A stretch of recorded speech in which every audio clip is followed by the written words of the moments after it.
Okay. Hello, everyone. Welcome to today's Bible study.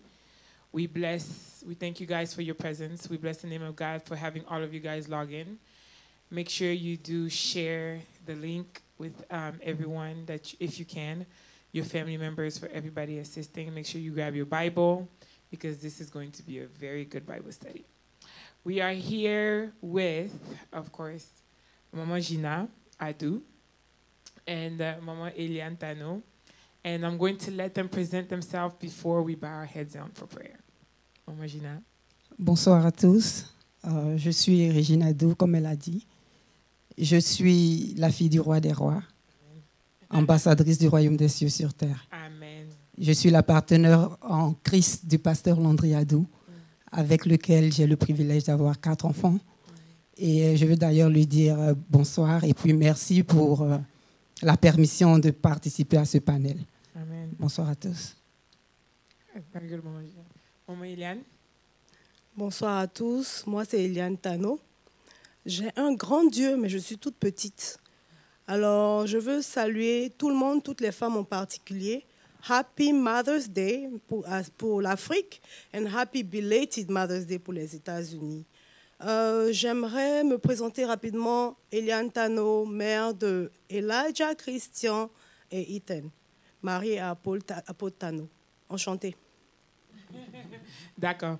Avant qu'on commence, on va d'abord bénir le nom de Dieu, because he's the reason why nous sommes ici. Et je vais demander à Maman Eliane si tu peux nous conduire dans la prière et tout le monde qui sont dans la maison qui nous suivent, if we can all bow our head down and pray together before we start this Bible study. Prions. Seigneur, nous te rendons grâce. Père, je prie, Dieu de gloire, que tu nous permets de disparaître. Mais toi, Dieu seul, prends le contrôle. Nous appelons ton esprit et nous invitons ta présence ici. Je prie, Seigneur, que tout ce qui sortira de notre bouche vienne de toi. Que ceux qui ne confessent pas ton nom parmi nous soient maintenant annulés et éteints au nom de Jésus. Père, nous voulons te confier ce temps de prédication, ce temps de discussion. Je prie, Seigneur, que tu changes la perspective des femmes au travers de ce message aujourd'hui. Je prie, Seigneur, que toi seul nous guides. Merci pour ces belles paroles que tu mettras dans nos bouches. C'est dans le nom de Jésus que j'ai prié. Amen. Amen. Bon, on va commencer les Bible study. Comme on dit, c'est un Bible study, so on demande que tout le monde have your Bibles with you. Il faut être prête avec vos Bibles. And of course, my name is Grace Lushima. Et I serve à la génération de vainqueurs aussi. And I am here to host a Bible study with these amazing women of God, and we're going to get deeper. Now, the title of this Bible study is The Importance of Spirituality dans la vie d'une femme. And I'm sorry if I switch back and forth from English to French. For those who know, I'm better comfortable with English than I am with French. Mais les mamans Eliane ou Benyaginan, sentez-vous à l'aise de répondre en anglais, en français, as you please, que le Saint-Esprit nous guide. Amen. So, Maman Eliane, the question is, la spiritualité pour une femme, l'importance de la spiritualité dans la vie d'une femme. Aujourd'hui, dans notre société, on ne parle pas de l'ancienne époque, on ne parle pas de back in the days quand nos mamans partaient à l'église, on parle d'aujourd'hui avec tout ce qui se passe dans le monde. On veut faire comprendre à toutes les femmes qui nous suivent aujourd'hui qu'est-ce qu'est l'importance de la spiritualité dans la vie d'une femme. Et je vais commencer avec Yagina. Si tu peux commencer, Maman Gina, et puis après, Maman Eliane. Et puis, on va discuter, en tout cas. On va se mettre à l'aise. Et vous qui êtes à la maison, et si vous avez des questions, posez vos questions sur Facebook, posez vos questions sur YouTube, et on va voir si on peut répondre à toutes les questions avant que le Bible study finisse. Mais avant même qu'on commence, je vais d'abord dire merci à apôtre Guy-Joseph Tano, notre père spirituel, bien sûr l'époux de Maman Eliane, pour nous donner cette occasion de venir présenter et parler au Bible Study pour l'Église. En tout cas, c'est vraiment une grâce d'être ici, toucher les micros et parler au peuple qui nous suit. Vraiment, merci beaucoup, apôtre. Merci beaucoup au corps pastoral, à tous les pasteurs qui nous suivent, à tous les anciens de l'Église. Merci beaucoup pour cette confiance. Moi, j'ai la spiritualité dans la vie d'une femme. Ok, comme Grace vient de le dire, je veux profiter aussi pour dire merci à l'apôtre et à toute l'équipe qui a permis que nous soyons ici. C'est vraiment un privilège, c'est un honneur. Et nous allons essayer, dans la mesure du possible, de faire Honneur à notre Père spirituel aussi. Amen. Nous sommes dans un corps charnel, mais la Bible nous dit que nous sommes d'abord tous des êtres d'esprit. Et donc, faire agir en dehors de l'esprit, c'est déjà se mettre dans une position d'échec. Et je pense que la spiritualité pour toute femme, comme nous parlons des femmes, c'est ce qui va te permettre de pouvoir affronter la vie et pouvoir vaincre toutes les épreuves qui viennent au-devant de toi. Sans l'esprit, nous ne pouvons rien. Je veux parler même par exemple de la vie de Marie. Marie, quand l'ange est venu parler à Marie pour lui annoncer qu'elle allait avoir un enfant sans être mariée et sans rapport sexuel, elle était face à une situation impossible. Et dans tout l'étonnement, elle s'est demandé, mais comment est-ce que cela sera possible? Et l'ange a dit, c'est au travers de l'esprit qui te recouvrira que tu pourras faire ce qui est impossible. Donc, c'est donc nous dire que sans l'esprit, nous ne pouvons rien faire dans ce monde-ci. Bon, Maman, est-ce que tu as quelque chose à ajouter dessus? Je suis d'accord avec Maman Gina, mais d'abord, quand on parle de spiritualité, pour moi, c'est connaître Dieu. OK? Qu'est-ce que connaître Dieu veut dire? Et je veux d'abord donner la définition de connaître Dieu. Connaître Dieu, c'est percevoir avec certitude.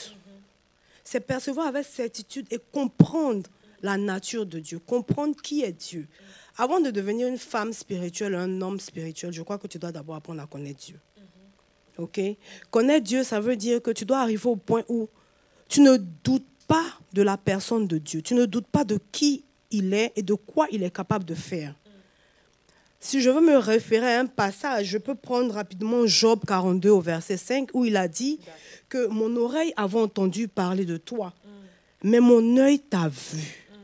Donc, avant d'aller plus loin dans la spiritualité, on doit d'abord connaître qui est Dieu. C'est quand tu connais Dieu, quand tu fais cette rencontre particulière, quand tu ne doutes pas de la personne qui est en face de toi, quand tu ne doutes pas de qui il est, de quoi il est capable de faire, maintenant, on peut parler de spiritualité. Voilà. OK. Maintenant, bon, c'est bien. Maman Gina, Maman Hélène, I hear you guys. Mais ça, c'est ce qu'on prêche à l'église. Après tout, il y a une réalité de la vie dans laquelle nous vivons. Ouais. Ce qui fait que souvent, il y a beaucoup de femmes. Bon, on peut parler de l'église. Est-ce qu'on peut se permettre de parler un peu de l'église aujourd'hui? Oh yeah, vas-y. Souvent, il y a des femmes qui sont comme si... Oh, oui, bon, c'est vraiment mon jugement. Je peux aussi parler de moi-même. Où souvent, notre vie spirituelle s'arrête souvent qu'à l'église ou bien quand il y a des problèmes. On a tendance d'entendre beaucoup, quand on parle de conférences des femmes, conférences des mamans dans la société aujourd'hui, c'est plus focus sur le mariage, les enfants, ta carrière. Tu vois un peu ce que j'essaie de dire, Maman Gina et Maman Hélène. Mais par contre, à la réalité de la vie où nous vivons aujourd'hui, how do you emphasize on spirituality? L'important, je comprends que tu as dit de connaître Dieu, mais comment tu appliques ça dans ta vie de tous les jours?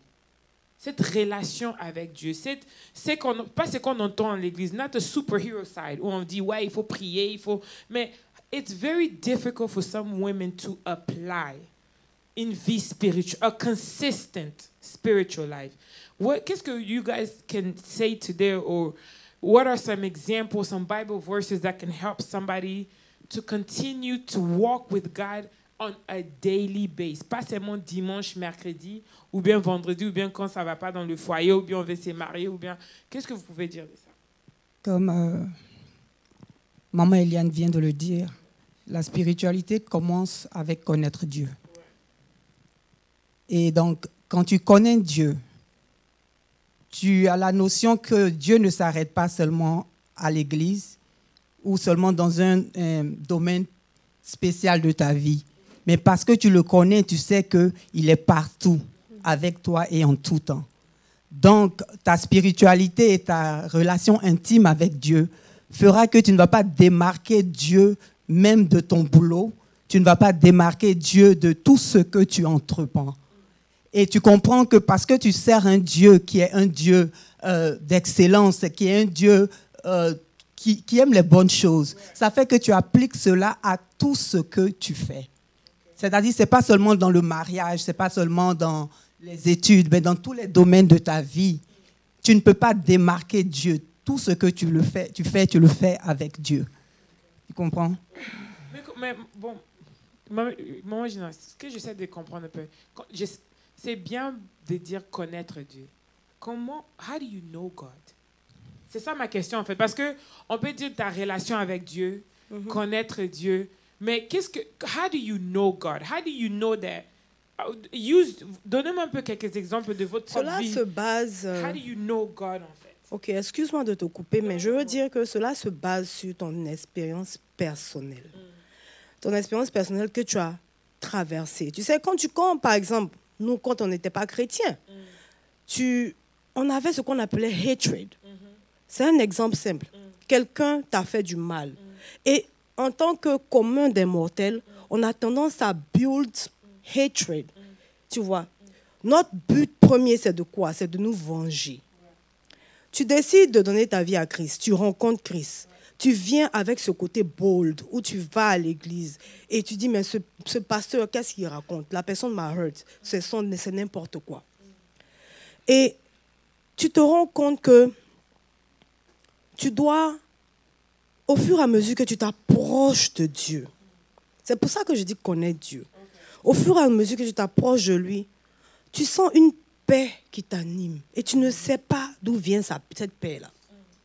Tu sens une paix qui t'anime au point où tu commences à grandir. Tu sens que cette paix-là prend l'intérieur de ton cœur et ton cœur devient comme un cœur blanc.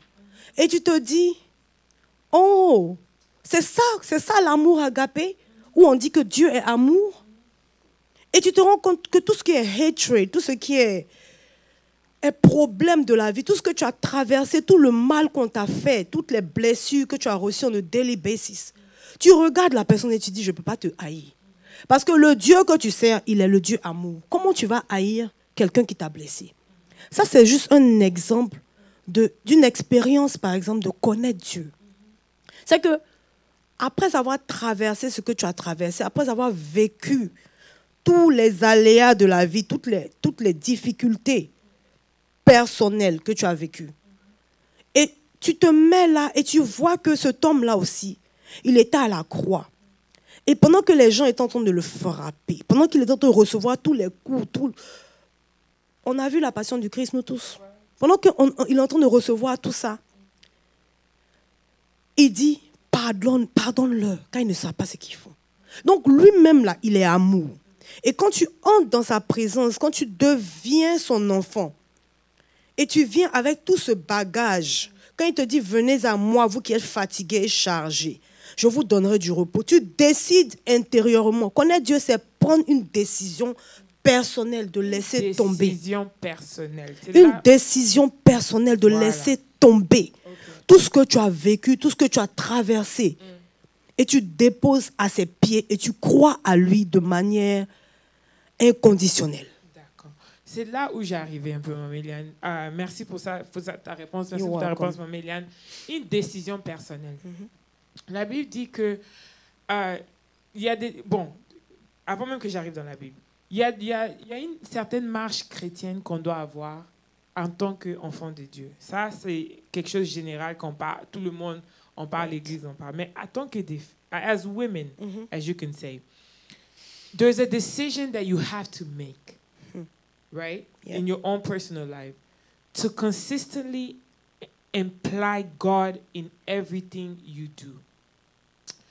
What have been some women on peut prendre par exemple, on va dans l'exemple de, when we talk about women in the Bible, you talk about women like, of course, you talk about Anna, Rebecca, and but you will see that God, right, Maméliane, quand on parle de Rebecca, when God decided to give Rebecca twins, he talked to her directly.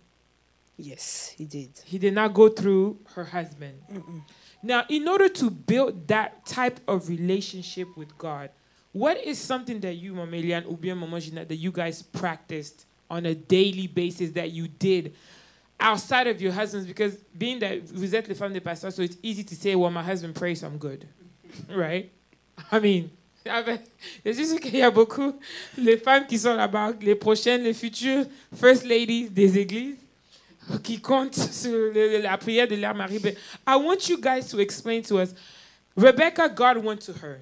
Okay, she had to understand who she was in God, her identity in Christ. What are some situations where you guys found yourself? Même avec certaines histoires dans la Bible, how did you connect? What did you do? Was it your prayer life? Est-ce que c'était la parole de Dieu? C'était une révélation, prophétie? En fait, where did you find yourself?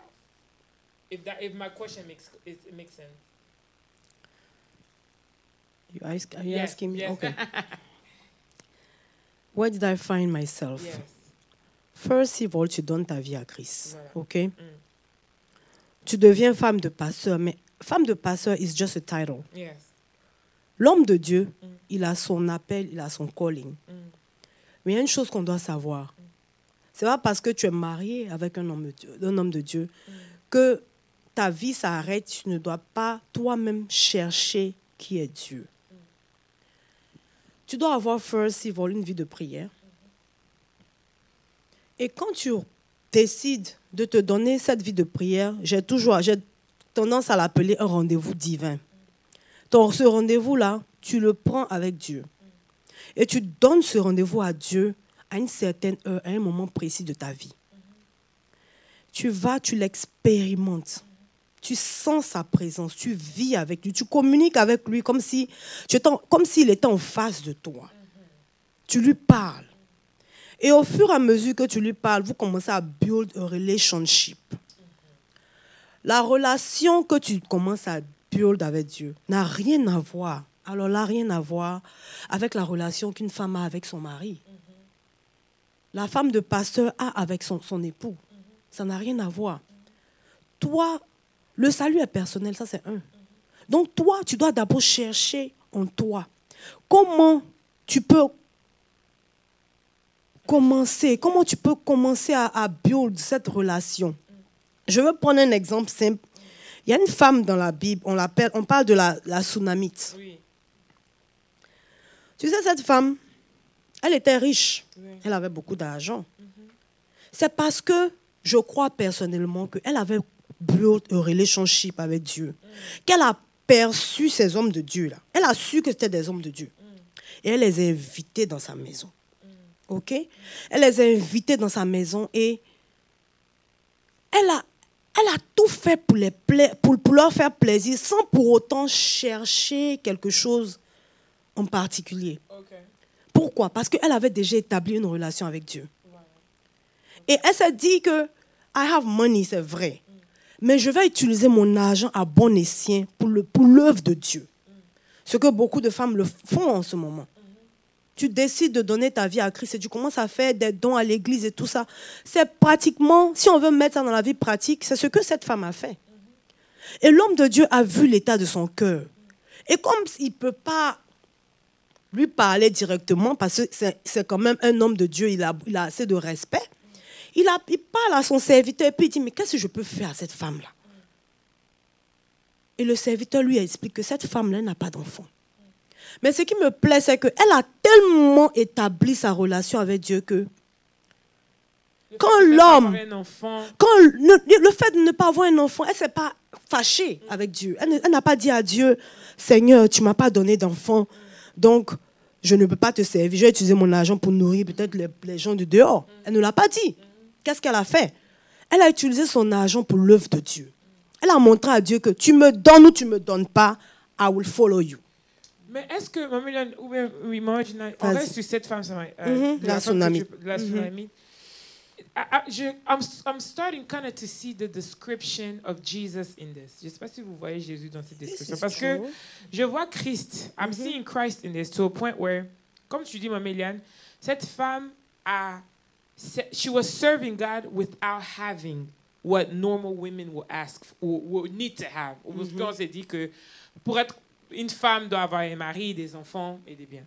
Mais elle s'est retrouvée dans une situation where she did not. So God, because she was pleasing God's heart, the Lord lui a donné un enfant. It's a kind of a demonstration of Christ who came to answer to her prayer. Yeah. Maintenant, what about in today's society? Il y a beaucoup de fois, on se retrouve où on n'a pas ce qu'il faut c'est qu'on demande à Dieu. Et beaucoup déjà abandonnent. They give up. What do you guys think is the cause of that? And comment tu rebuild cette relation-là avec Dieu? How do you remove God dans tes besoins et que tu attaches Dieu dans ta spiritualité au lieu de tes besoins? Parce que c'est comme si on aime Dieu quand on a le mari, le mariage, les enfants. Maintenant, quand ça vient pas, Dieu n'existe plus. Maman Gina, comment tu continues à attacher Dieu? En fait, je reste sur la lutte de cette femme, Amélia. Because you gave a good the description of the Tsunami woman is, although she did not have it, she continued to serve God. But we find ourselves where it becomes very difficult. Maman Gina. Ok. Je donne le passage rapidement. Ouais, c'est 2 Rois 4. 2 Rois 4, ok. Au verset, moi, enfin, je pense plutôt à ce qu'elle a dit, tout va bien. Donc, tu prends 2 Rois 4, mais continue. Vas-y. C'est 2 Rois 4, 8 à 36.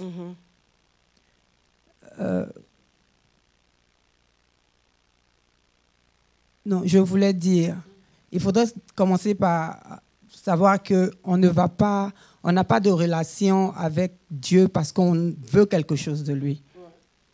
Même le cas de cette dame-là, dont la Tsunami, dont maman Eliane vient juste de parler, on se rend compte, quand on lit le texte, que même quand le prophète lui a demandé ce qu'elle voulait, elle a dit qu'elle ne voulait rien, en fait. Parce qu'elle a fait de façon... She did it selflessly. She was not expecting anything in return. And this is the kind of behavior that we are supposed to have with the Lord. Because I'm not coming to God because I'm expecting Him to give me something in return. I'm having a relationship out of love. Understanding that I was a sinner when He went on the cross and died for me. So I'm not waiting for anything. Having that intimacy, that proximity with Him is all that I need. You see, when you have that mindset, then even if He gives or He does not give you anything, you are still satisfied. That is good. So this brings me to, I want to stay, I don't want to deviate. So the Holy Spirit is kind of guiding us into something, Maman Eliane, knowing God, l'importance to know God, to know who He is. I feel as if society, especially for us women, they have dimmed down of the level of where we need to stop knowing God. Et quand je vois beaucoup de conférences, c'est pas pour juger, je sais que souvent on fait certaines conférences, bien sûr, pour gagner des âmes et tout. But a lot of the things that you hear in society aujourd'hui, c'est plus focus sur comment conduire son foyer, comment maintenir sa maison. Maintenant, moi, je parle le fait que tu as maintenant tout ça. Le foyer, le Seigneur t'a donné. Les enfants, Dieu t'a donné. It doesn't stop there. Ce n'est pas a rainbow that gets built that, yeah, I'm married and yes, I have children. La réalité de la vie that falls in there. If you don't know God, how do you even maintain this foyer que Dieu t'a donné? How do you maintain cette carrière que Dieu t'a donné? How do you make sure that you raise children that is able to live in society? How do you do that if you don't know God? You can't. You have to know God. And by knowing, like Mama Eliane was saying, knowing God is not a theoretical like things, like c'est pas une notion théorique. Connaître Dieu, ça commence, comme elle a dit, par le rencontrer. Avoir what English they will say encounter. You have to encounter Him first. Donc quand tu le rencontres, tu apprends à le connaître. Et la manière dont tu apprends à le connaître, c'est le temps que tu passes dans sa présence, que ce soit par la lecture de la Bible, la prière, la méditation. Et tu comprends aussi que, puisque c'est une relation, it's a two-way thing. Donc, it's an intimacy. Et qui naît aussi de la révélation que tu as de lui. Tu comprends? Ce n'est pas une révélation qui vient de ce que ton pasteur t'a dit ou bien ta voisine, ton ami t'a dit. Mais c'est une révélation qui naît de la relation intime que tu as avec lui. Et quand tu as cette relation intime avec lui, tu comprends qu'en dehors de lui, tu ne peux rien faire. Avec ou sans, tu as besoin de lui pour survivre. Tu vois, donc même comme tu dis là, tu ne peux pas build un mariage, tu ne peux pas build une carrière, tu ne peux pas build quelque chose de solide qui ne va pas s'effondrer sans Dieu. Mais maman, Gina, maman Eliane, parlons même, bon, c'est pas pour entrer dans le sujet des mariages, hein, c'est juste pour donner un exemple, tu pouvez donner des exemples, si c'est possible. C'est que, there's people in marriage, for example, ils dissocient Dieu dans leur mariage, en fait. They treat certain problems qu'ils ont dans leur foyer avec le conseil qu'on attend sur le Facebook, c'est le coaches, les gens qui... Est-ce que vous voyez ce que j'essaie de dire? Ça fait que the moment you get this marriage that God gave you, after that, maintenant, quand tu as besoin de l'aide, de conseils, comment à vivre dans ton foyer et tout, tu vas écouter des coachs, okay, qui donnent des conseils de mariage. You forget that you know God. Okay, you forget that God told you this. Voilà comment une femme chrétienne doit faire un certain nombre de choses. Voilà comment on doit marcher dans la Bible. What are some examples that you guys can give to those who are watching right now? Why is it important de se dissocier de tout ce que le monde nous dit de faire and to focus on what God is telling you to do? Even when it seems not normal. OK. And Je veux d'abord savoir, oui. quand ces personnes-là vont vers les coachs, vers les tradis praticiens ou bien je ne sais pas trop quoi, est-ce que le résultat est positif? Ou bien le résultat est positif, mais est-ce qu'il perdure? Parce que souvent, le résultat peut être positif, mais il est éphémère. Le Dieu que nous servons, ce n'est pas un Dieu éphémère. Tu vois? Okay. C'est un Dieu, quand il travaille avec toi, quand tu le connais, quand tu le perçois, quand tu perçois qui est Dieu, quand tu as cette relation avec lui, il y a quelque chose qui est en toi, qu'il met en toi, que personne, il n'y a personne sur cette terre qui sera capable de pouvoir enlever ou changer. Et je veux dire à ces personnes-là que, remarquez, la plupart du temps, quand vous partez vers les coachs, quand vous partez vers je ne sais qui, je ne sais pas, vous avez tendance à avoir un résultat, mais le résultat, usually, ne dure pas. Ce n'est pas un résultat qui sera pour toujours. C'est un résultat qui sera éphémère. Et c'est avec Christ, tu ne perds jamais. Avec Christ, tu ne perds jamais. Tu as toujours la solution à ton problème. Et il y a un nom que tu dois donner à ton Dieu. Je ne sais pas le nom que vous donnez à Dieu. Je vais carrément dévier de du passage de la Sunamite et je vais parler un peu de Bartimée. Tu sais, quand Jésus est arrivé et Jésus, il passait dans la ville, il y avait un aveugle qui était là-bas. Il entendait les gens crier, il se demandait mais qu'est-ce qui se passe? Parce qu'il ne voit pas. Et il entend, quelqu'un lui dit, il demande mais qu'est-ce qui se passe? C'est qui tout ça? C'est quoi? Qu'est-ce qui se passe?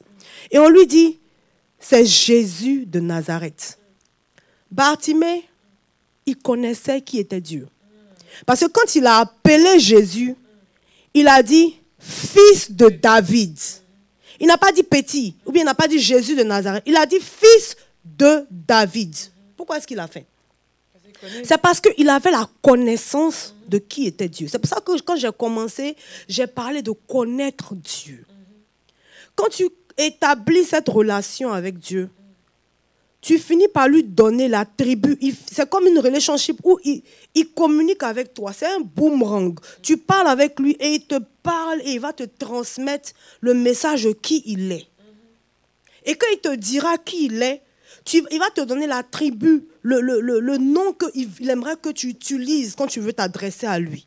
Bartimée a utilisé le mot-clé, fils de David. Dès qu'il a dit ça, ça a attiré l'attention de Jésus. Parce qu'il s'est dit, qui sait ici que je suis fils de David? Il a dû se le dire. Et automatiquement, il s'est arrêté et puis lui a demandé. Et il a opéré le miracle right there. Pourquoi? Because he knows God. Parce qu'il connaît Dieu. Now, ce passage, c'est Luc 18, au verset 38. Il a dit, fils de David, aie pitié de moi. Okay. So, when we talk about, this is a very good saying, Maman Eliane. But there's also a question that I have.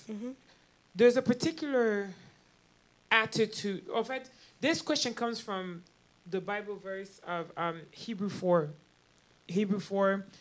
verse 12, where la Bible dit que, et là je veux parler en plus de la parole de Dieu. Parce que quand on parle de connaître Dieu, ça veut dire que tu dois connaître la parole de Dieu. You do not know God outside of His Word. If you guys agree with me, Emilian. I agree. Oh my gosh, now I'm starting to sound like Apostle. Preach, Grace. Okay. You do not know God outside of His Word, right? So I was reading my Bible. I want to talk about the attitude to which we approach God. Pourquoi j'ai dit ça? Souvent, on se retrouve dans des problèmes dans la vie, Marianne, where everything that can go wrong goes wrong. Goes wrong, yes. I mean, and it all happens at once.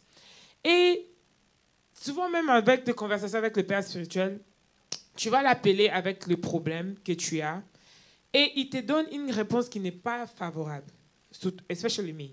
Okay. And souvent, the answers that he gives me is as if one day il m'a dit, God doesn't owe you anything. And I was just like, I was so offended because I'm like, wait, what? Because quand on est dans l'église, we are told that God is this for you. He will do this for you. He will do that for you. Dieu est ça, Dieu est ça. Et tu penses que tu connais Dieu until everything starts to go wrong. Quand tout va mal dans ta vie, c'est là maintenant tu commences à vraiment te poser des questions. Est-ce que vraiment tu connais Dieu? OK? J'arrive quelque part. Maintenant, tu parles avec ton père spirituel qui te dit que non, Dieu ne te doit rien du tout. OK? Qu'est-ce que l'attitude dans laquelle women need to be able to approach God in certain situations? Especially when you know that ce qui se passe dans ta vie is not fair. Ou bien tu considères que ce n'est pas juste, ou bien tu te dis que Dieu ne peut pas me faire ça. And when I went to the book of Hebrew, of course, 12, I'm going to read it real quickly. I don't know if I'm able to see the screen. It says, "For the word of God is alive and active, sharper than a double-edged sword." Beaucoup de gens aiment de faire ces quotes ici. La Bible is a double-edged sword. This is the Bible verse where it comes from, right? Just for those of you guys who didn't know. It says, "For the word of God is alive and active, sharper than a double-edged sword.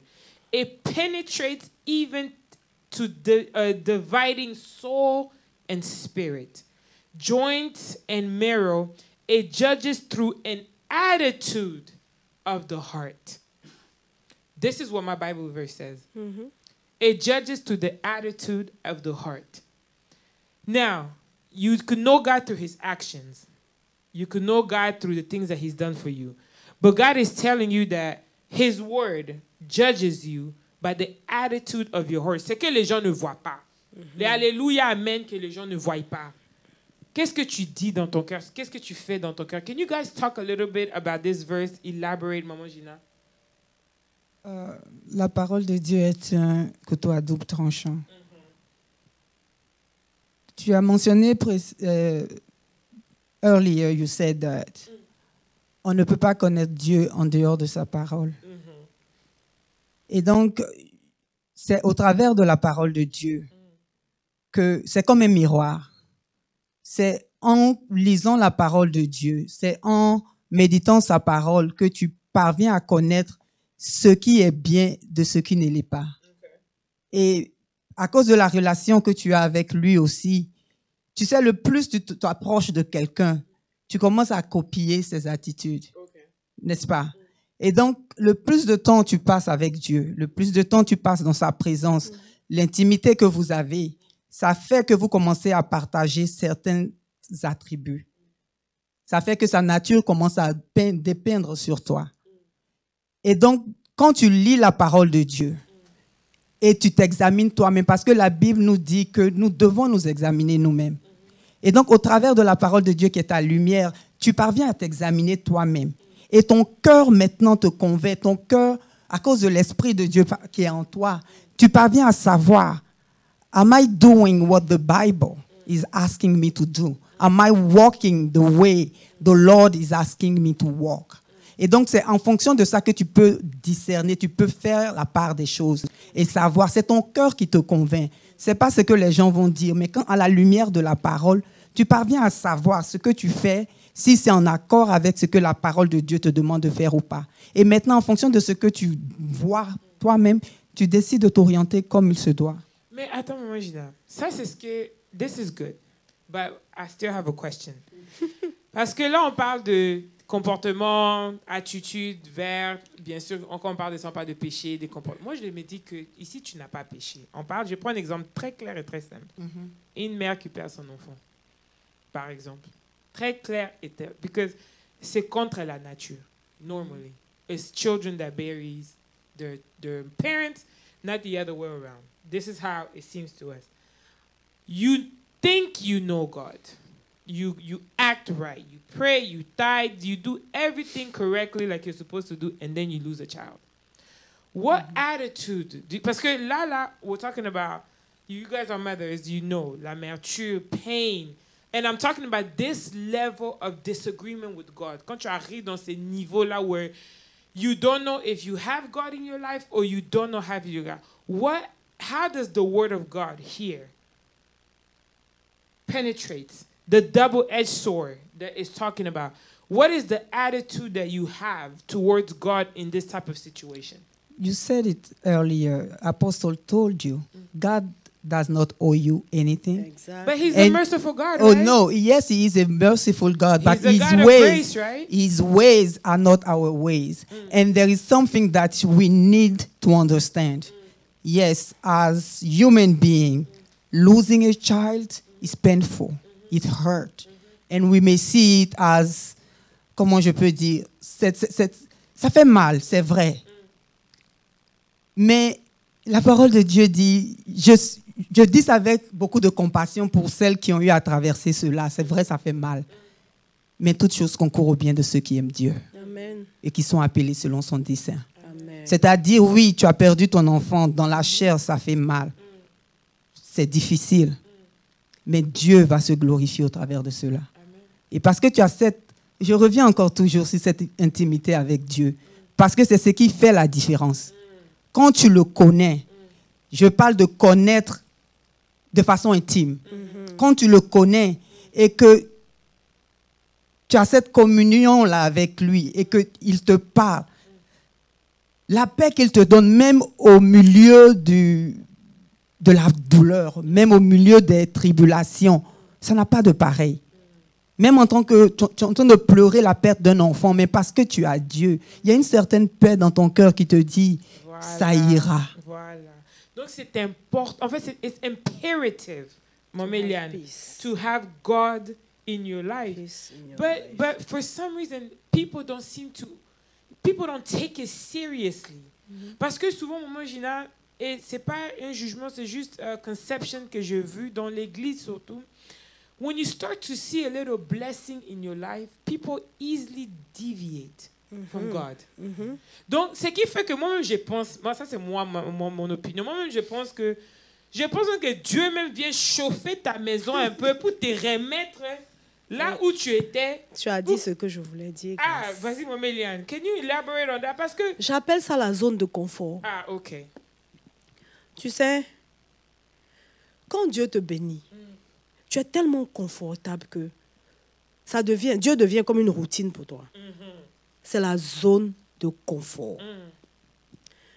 Quand tu lis l'histoire un peu de Esther, ok? Esther, elle était confortable. Amen. Au début, c'était une petite pauvresse là quelque part. Elle est venue assister à une compétition, elle a gagné. Elle était choisie. Aujourd'hui, elle est la femme du roi. Elle a oublié d'où elle vient. Elle avait oublié. Pourtant, la personne qui a permis qu'elle soit où elle est là, c'est son oncle. Et elle a complètement oublié où elle se trouvait. Elle avait oublié la raison pour laquelle elle était là-bas. Parce que Dieu ne te met pas dans un endroit for free. Si Dieu t'envoie dans un endroit, c'est parce qu'il veut t'utiliser pour quelque chose. Si Dieu fait de moi femme de pasteur, c'est qu'il sait qu'il y a quelque chose en moi qui va changer. Je ne suis pas obligée de prêcher, mais il y a quelque chose qui doit avoir un impact sur la vie de people. Toutes les femmes de pasteur ne prêchent pas. Si Dieu a choisi Maman Gina comme la femme de pasteur Landry, c'est parce qu'il a vu quelque chose en elle et il dit il y a quelque chose qu'elle doit changer somewhere. Quand Dieu te crée, quand Dieu te positionne quelque part, let me use that word. Quand Dieu te positionne quelque part, c'est parce qu'il veut te voir faire ce pourquoi il t'a fait venir sur cette terre. Esther, son rôle, c'était de pouvoir empêcher que son peuple soit décimé. Mais qu'est-ce qu'elle a fait? Elle était confortable dans sa position. C'est vrai, au début, elle montrait elle manifestait de l'amour pour son peuple. Mais quand ça a commencé à chauffer, elle les a oubliés. Et il a fallu que Dieu envoie quelqu'un. Quand tu as dit tout à l'heure que souvent il faut qu'il envoie quelque chose pour chauffer ta maison. Oui. Il a envoyé une situation, plus ou moins, pour dire que son peuple va être décimé. Et il a utilisé son oncle pour dire, il ne faut pas penser que tu seras exempté.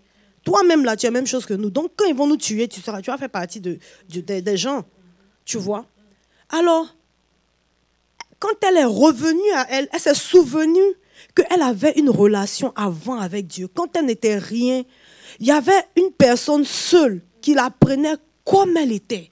Pas à cause des bijoux et des parures qu'elle portait, à cause de sa beauté, parce qu'on savait qu'elle était belle, mais à cause de ce qu'elle était. Donc, Dieu, là, il regardait l'état de son cœur. Ce passage d'Hébreux qui parle de... il juge les sentiments et les pensées de ton cœur. Les pensées du cœur d'Esther avaient commencé à switch, ça avait commencé à changer, tu vois. Et à un moment donné, quand les pensées de son cœur ont fini par changer, elle était obligée Dieu était obligé de créer quelque chose, une situation donnée pour permettre à Esther de revenir à lui, qu'on appelle le premier amour. Moi, c'est comme ça que j'appelle mon Dieu, c'est mon premier amour. Donc, il a utilisé Mardochée pour lui dire, hey, you're about to die, girl. Wake up. Donc, quand elle s'est réveillée, elle a vu le problème. Et là, maintenant, elle s'est dit, même si je meurs, si je péris. Mais je dois mourir pour mon peuple. Et c'est là que Dieu est revenu, lui a montré que no matter which situation you go through in life, I have your back. Mais, Momiliane, so Esther, which is a very good example, but I love that, the relationship that she even discovered, Maman Gina. But let's talk about, like, in church today, for example. Aujourd'hui, nous sommes là, l'église n'est pas ouverte. Okay. We're doing everything online.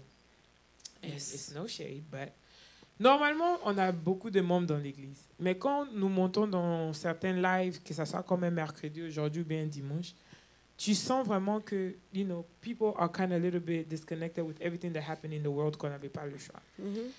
So I'm asking myself right now is, what is going on what's the relationship that certain people are having with God in such a times like this?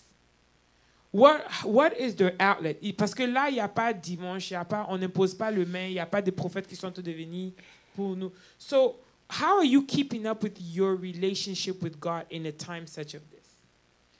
Does that make sense? It does. Okay. What are some things that you can input in situations such as this where I feel as if some people are disconnected from God because there's no church, physical church that they can go to? C'est vrai que c'est pas facile parce que l'assemblée, le fellowship et tout ça, ça aide beaucoup. Ça aide beaucoup de personnes, ça aide tout le monde. Mais il faudrait aussi que nous puissions comprendre que l'église physique, c'est pas ça l'église vraiment en fait. Le bâtiment, Amen. C'est le bâtiment. Amen. Mais nous sommes l'église de Dieu. Et en tant que l'église de Dieu, on doit savoir que Dieu ne vit pas en dehors de nous. Quand tu as reçu Christ comme ton Seigneur et Sauveur et que Christ vit en toi, tu l'as avec toi tout le temps. Tu n'as pas forcément besoin du bâtiment physique là pour pouvoir fellowship avec lui. Et donc, ce que je dirais, c'est que, et ce qui est décevant aussi, c'est que on a tendance à venir à Dieu quand on a des problèmes ou bien c'est une relation qui est continuelle. La Bible nous dit priez sans cesse. En toutes choses, faites-moi connaître vos besoins. En toutes choses, c'est quelque chose qui est continuel. Et donc, avec le bâtiment de l'église ou pas, je suis le temple de Dieu. Je l'ai avec moi partout où je vais. J'ai la possibilité d'avoir cette intimité-là avec lui tout le temps. Donc, je ne dois pas attendre que l'église soit ouverte ou bien qu'il y ait un service mercredi ou dimanche. Tous les jours de la semaine sont favorables pour avoir cette intimité-là avec Dieu. Et donc, mon conseil, c'est qu'on n'attende pas dimanche ou mercredi, on n'attende pas le Bible study de l'église, mais qu'on ait sa vie, sa relation intime avec Dieu. Ce qui fera que d'ailleurs, que l'église ouvre ou qu'elle n'ouvre pas, je suis ancré en Christ parce que je l'ai continuellement avec moi. Donc, c'est ça qui fait la différence.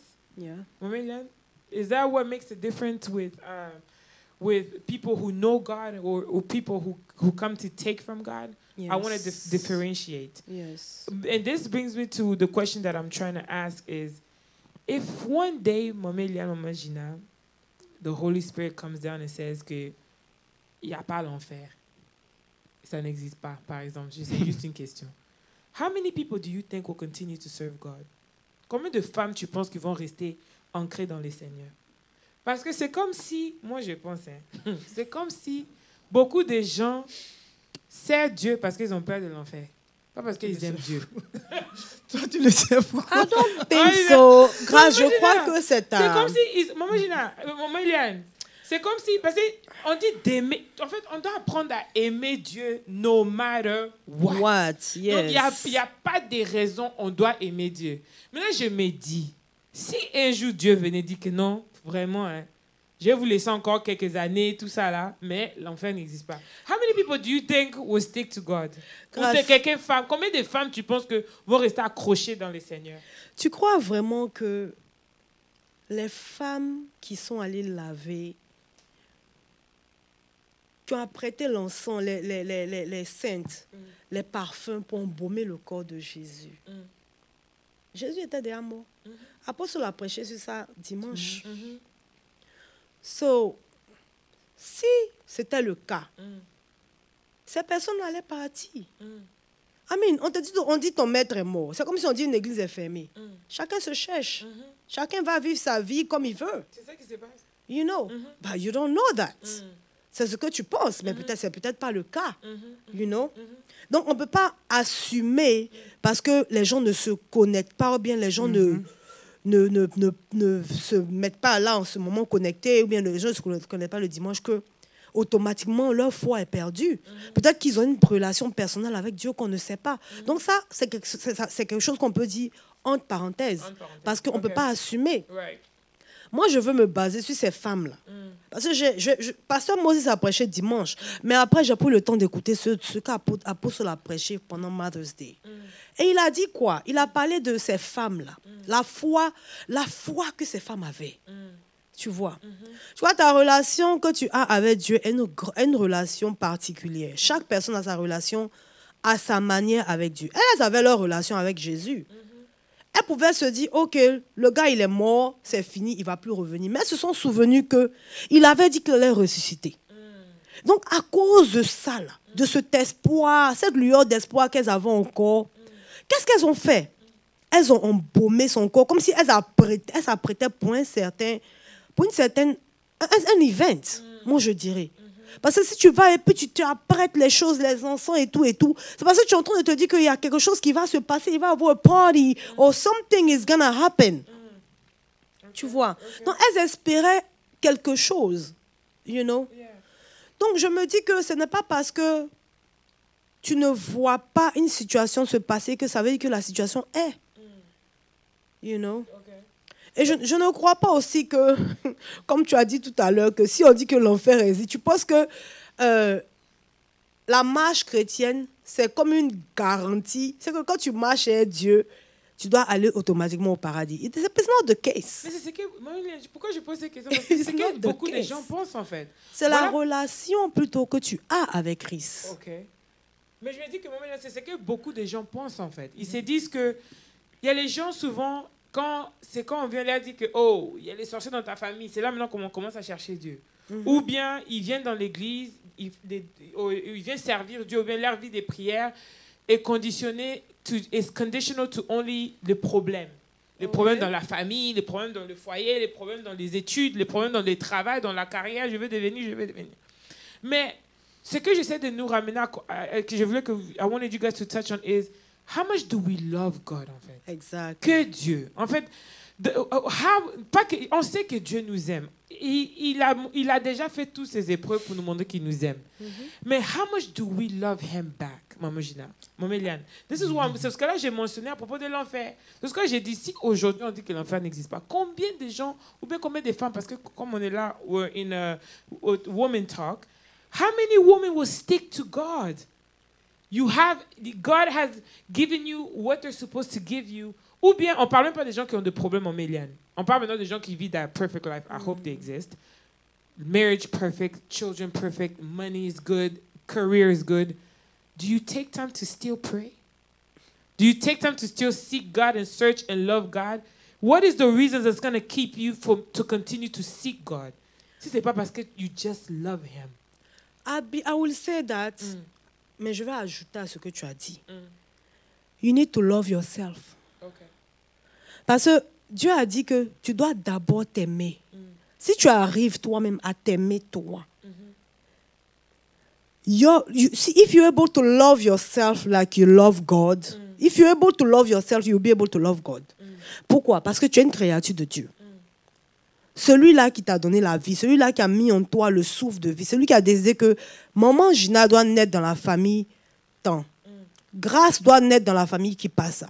C'est lui qui est en haut et il fait la décision, il prend sa décision. Et il te donne un lendemain, il te donne une vie nouvelle. Et ce Dieu-là te dit que tu dois, toi, d'abord t'aimer. Si tu ne t'aimes pas, there's no way you're going to love God. Il faut que tu aies d'abord un amour pour toi. Je crois que les personnes qui, comme tu dis, doivent aimer Dieu de manière inconditionnelle. Si tu ne t'aimes pas, comment tu vas aimer quelqu'un d'autre? Let's be honest. Which is true, Mamelian. And I understand that we have to love ourselves, right, Yashina? But what I'm trying to say is more like, what place does God have in your life, en fait? C'est ça qui me ramène à dire que s'il n'y a pas l'enfer. Parce qu'il y a les gens là, moi je dis, I swear to heaven, it's because on leur dit que you're gonna burn, you're gonna this, donc il s'est dit que let me hurry up and enter into un salut, un contrat. Est-ce que tu vois un peu? Ma question est que, en tant que les femmes, what place does God have in your life when, wait a minute, I'm coming, when everything is good, il n'y a pas des enfers, ton mariage is perfect, tes enfants is perfect, you have a great career, you're living the life. What place does, at this moment of your life, what place does God have in your life? Because it seems to me like nous, as Africans, we only come to God for problems, witchcraft, lack of marriage, money, and all that, and then there's hell. But when everything is good, what place does God have in your life? I have a tendency to say that if you come to God only when you have problems, then you have problems. Because you should not come to God because you have anything going wrong in your life. Now, ce qu'il y a aussi, c'est que cette vie parfaite dont tu parles là, je ne pense pas qu'elle existe vraiment. Bon, pas parfait, je me dis que bon, quand je dis parfait, c'est être un peu extrême, tu vois. Mais quand je me dis que, par exemple, you know, tu n'as pas de problème. Pas que tu n'as pas de problème, mais en tout cas, ça va. Tu te lèves les matins, ça va. Parce que, pourquoi j'ai dit ça, pourquoi j'ai dit ça? Parce que les femmes dans la Bible, là, they have discovered a certain side of God. That I feel as if today's society, we have not discovered that side of God yet. Voilà pourquoi, avec ou sans mari, they wash God's feet. Avec ou sans enfant, they do it. Ça, c'est avec ou sans. Maintenant, quand you have, what place does God have in your life? C'est ça que j'essaie de dire en fait. C'est pour ça que je dis encore et je redis. Ce qui fait la différence, c'est ta relation, la relation que tu as avec Dieu. C'est la révélation que tu as de qui il est. Et quand tu penses seulement qu'un pécheur comme toi, quelqu'un qui était séparé, qui n'avait aucun accès avec Dieu, quelqu'un qui n'avait même pas le droit de paraître, mais que le Créateur du ciel et de la terre, celui-là qui peut tout, qui vaut tout, il t'a aimé tellement, tellement aimé, qu'il a donné sa vie pour toi, qu'il a pris sur toi son humiliation. Il a pris sur lui, ton humiliation. Il a été cloué, comme maman Eliane disait, à la croix, les hommes, on l'a cloué. Et encore là, il pouvait dire, pardonne-leur, car ils ne savent pas ce qu'ils font. Quand tu peux picture it in your mind, knowing that you are nothing, for the creator of the universe to go all the way and die for you. When you have the realization of such a fact, that's when Even when you have, comme l'exemple de la Sunamite que maman a donné, c'était une femme de distinction. Elle avait de l'argent. Elle avait tout ce qu'elle voulait. Elle n'avait pas d'enfant.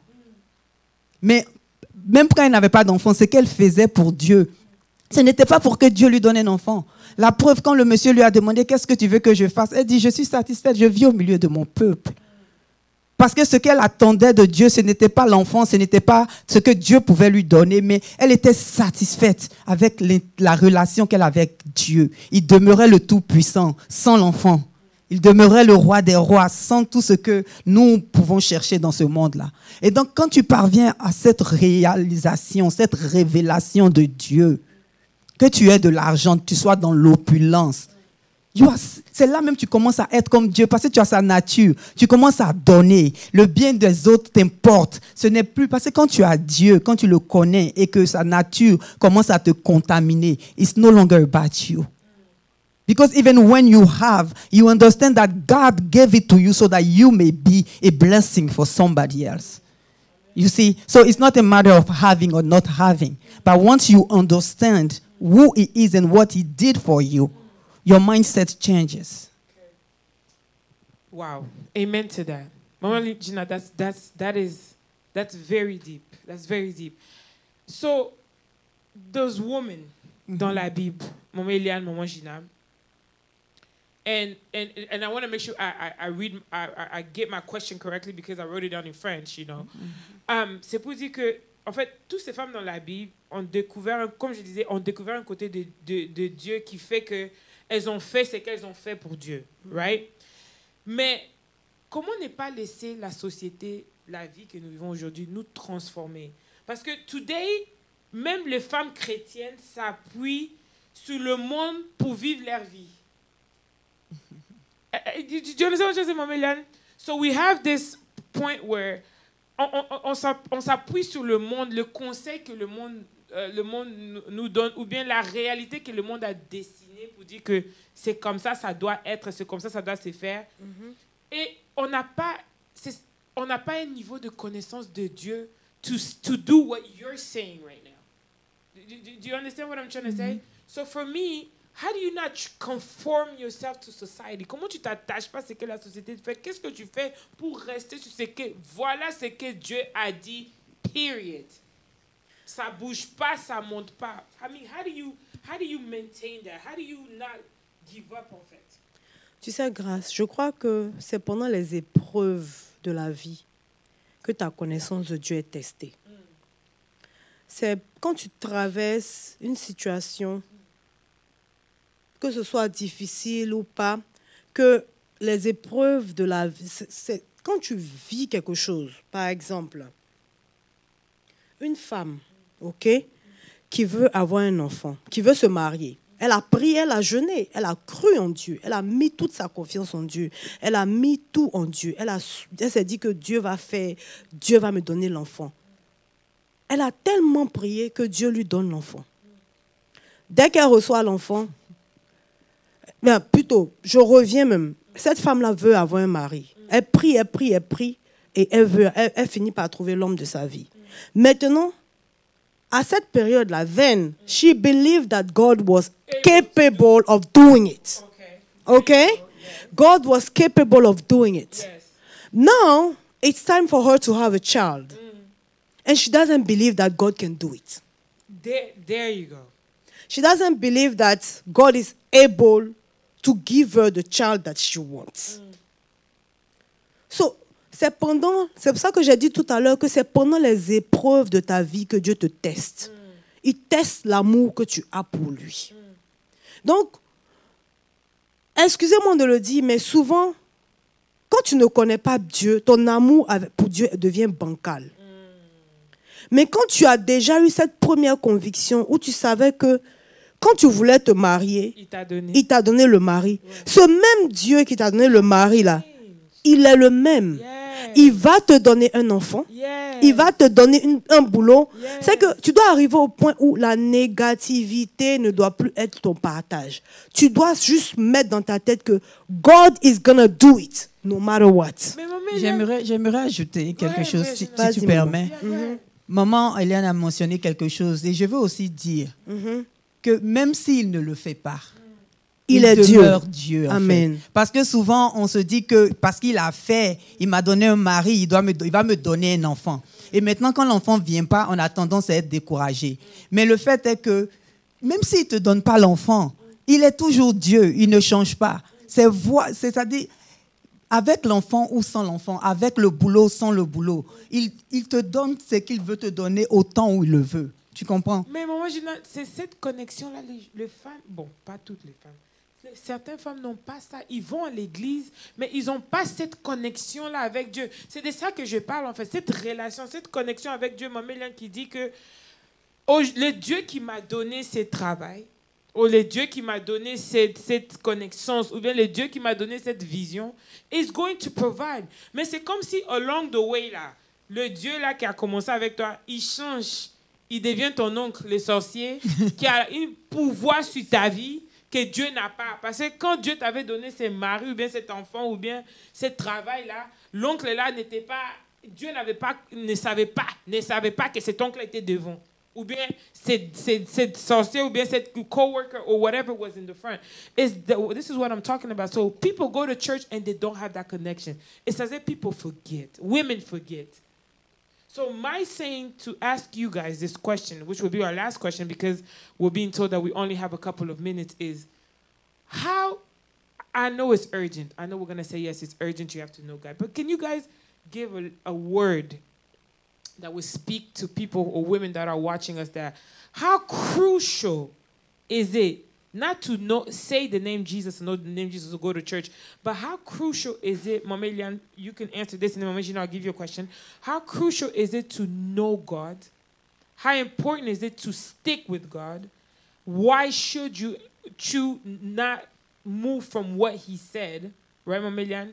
And for you, Yajina, is how do you maintain? How do you, it winds, it rains, it pours, tu commences à marcher dans l'eau et puis tu regardes en bas, le bateau tombe. What do you do to maintain that? Mama Eliane, I'll start with you first. Je dis que ton inquiétude t'empêche empêche la main de Dieu d'agir dans ta vie. Ça, je le dis à une femme out there. Ton inquiétude, si tu t'inquiètes, si tu es toujours en train de worry about your life, worry about comment tu vas grandir, comment tu vas avoir ce dont tu as besoin, ce que tu recherches depuis longtemps, ce que tu as demandé à Dieu. Cette inquiétude-là va t'empêcher de connaître Dieu. Cette inquiétude-là va empêcher Dieu d'agir dans ta vie. À chaque fois que tu t'inquiètes, tu empêches, tu bloques. C'est comme si tu demandes à Dieu, give me a child. Et puis maintenant, Dieu est en train d'envoyer son ange pour que tu puisses avoir cet enfant-là. Et automatiquement, tu commences à douter dans ton cœur. Peut-être qu'il ne va pas le faire. Cette inquiétude, simplement, le simple fait même que tu commences à penser, parce que Dieu ne regarde pas au bout des lèvres quand tu te mets à genoux et tu pries. Dieu regarde à ce qui sortira de ton cœur. Quand tu viens vers lui, il regarde à l'état de ton cœur. Est-ce que ce cœur-là dit vraiment, Seigneur, merci pour l'enfant que tu me donnes. Merci pour la promotion que tu me donnes. Merci pour ce que tu mets dans ma vie. S'il voit que tout ce que tu dis là, il n'y a aucune inquiétude dedans, automatiquement tu reçois à 100% ce que tu as demandé à Dieu. Amen. Amen. Amen. Maman Gina, how do you maintain? Maman Eliane a dit que you worry because you cannot say you know God and you worry. It doesn't go together. But we also know that there's waves in life that come, that brings that worry, that makes it difficult. How do you maintain that conviction of knowing God? Okay. Let me say that once you receive a life of Christ, une fois que tu reçois la vie de Dieu, c'est une nouvelle naissance. Et en tant qu'un nouveau-né, tu as besoin de grandir en maturité. Et ton attitude à ne plus t'inquiéter va dépendre du niveau de ta maturité. N'est-ce pas? Maintenant, on sait aussi que la Bible nous dit « Marchez selon l'esprit afin que vous n'accomplissez pas les désirs de la chair. » La chair s'inquiète. La chair est envieuse. La chair, elle ne va pas changer. Elle demeure la chair. Mais comme on a dit précédemment, c'est une décision que nous devons prendre de marcher selon l'esprit. Parce que normalement, dans la chair, je demande du boulot, je n'ai pas le boulot, je dois nourrir mes enfants, je vais m'inquiéter. C'est ce que la chair fait. Elle est attirée par les choses de la chair, qui sont l'inquiétude et tout ce que tu connais. Et donc, pour pouvoir maintenir cette stabilité-là, être ancré vraiment dans ta croyance, c'est de prendre la décision de marcher par l'esprit. Parce qu'en tant qu'enfant de Dieu, tu as reçu l'esprit de Dieu en toi. Et quand tu te laisses guider par l'esprit, les désirs de l'esprit sont opposés aux désirs de la chair. Donc, c'est par l'esprit. La Bible nous dit que par l'homme, c'est impossible, mais avec Dieu, c'est possible. Et donc, c'est au travers de l'esprit de Dieu qui est en toi et par l'intimité continuelle là que tu as, que tu peux maintenir cette foi, cette stabilité-là, cette assurance-là. Donc, ce que je veux dire, c'est que sans l'esprit de Dieu, c'est impossible. Amen, amen. You guys heard it. Maman Eliane a dit que you need to watch over your worry because you cannot say you know God or you walk with God and you worry. It's things that affect your faith. Because we usually don't have a lot of time to do this. And Maman Gina said that you need to be able to walk in the spirit. Basically, I'm summarizing a little bit of what you're saying, Maman Gina, c'est que tu dois être capable de marcher dans l'esprit. To know God in the spiritual level that, yes, you'll sometimes have worries, but it's the level of maturity that you have with God that will keep you and maintain you in every circumstances of life. Now, as for me, all I have to say is you have to be able to love God beyond your understanding. You have to be able to love God beyond things that you don't understand, things that does not make sense to you. You have to be able to love God. It goes good, it goes bad, you have to love God. Married or not, I love God. Children or not, I love God. Career or not, I love God. Money or not, I love God. Being married to a pastor or not, I love God. No matter what. And today we just wanted to come. We were given this opportunity. C'est l'Église qui nous a donné cette opportunité de venir parler un peu avec les femmes. It's also good to see different faces up here. I think it's such a grace to have Maman Eliane and Maman Gina here to speak with us. Hopefully we'll get a lot of more opportunities for this, such as this. Yes. So I also like to encourage everybody, if you're sitting down at home right now and you have not given your life to Christ yet, make sure you contact any member of the church to give back your life to Christ. And also, if you have an offering or a tithe that you haven't been keeping up with, make sure you keep up with that as well, even if it's Wednesday. Also, to say thank you to everybody who is watching us, make sure you text to give. You also need to love God through your finances, okay? And all I can say is thank you to everybody who was sitting here watching. If you guys have any questions, you know how to contact the church or the ministry. But before we close, I'm going to ask Maman Gina if you can close for us in a prayer and bless those people who are watching. Bless who are going through. Pray for those who are going through hard times. Pray for that woman who's asking herself many questions right now of where their life stands with God and that they could better their relationship with God. If we can all bow our heads down and pray. Père éternel, nous voulons te dire merci parce que tu es le Tout-Puissant. Tu es bon et merveilleux pour nous et tu nous fais du bien. Père, merci pour ce temps que tu as permis. Nous prions, Seigneur Dieu Tout-Puissant, qu'une vie ait été réconciliée avec toi, qu'un cœur ait été guéri.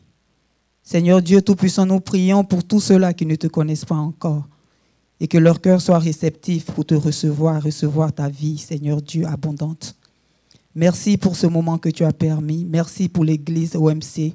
Seigneur Dieu Tout-Puissant, que ta main puissante continue d'agir au travers de nous. Merci de continuer de te révéler à nous, Seigneur Dieu Tout-Puissant, afin que nous continuions d'être des instruments entre tes mains pour la gloire de ton nom. Au nom puissant de Jésus, nous avons prié. Amen. Amen, amen. May God bless you all. Have a great Wednesday.